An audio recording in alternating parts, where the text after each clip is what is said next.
Earground Radio. New voices amplified. What's happening, Chibaba? Chichugitika. Chichugitika, what's happening? Are you the friends? You're the brother. What is happening?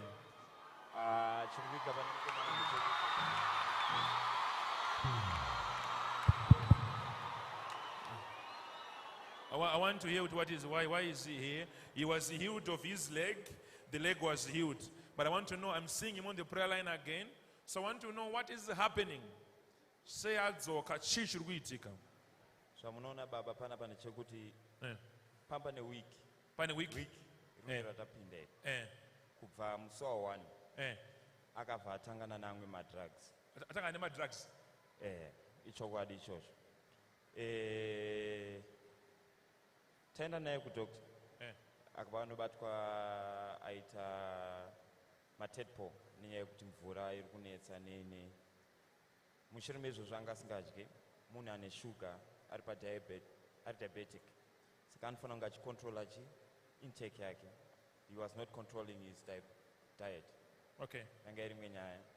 Saka pane izvozvo ari kuputsa upfumi hwake kuti ange munhu adoita give up here hatisi kuzvinzwisisa. Akuputsa upfumi akarupwanya-pwanya zvinhu. Ari kupwanya zvinhu zvese.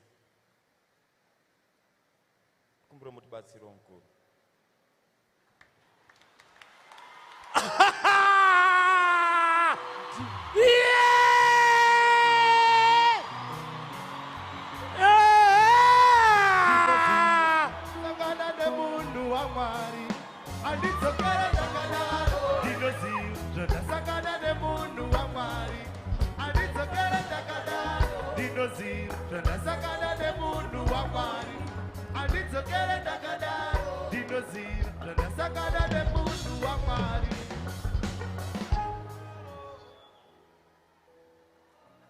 You will see the change. I'm part of your family.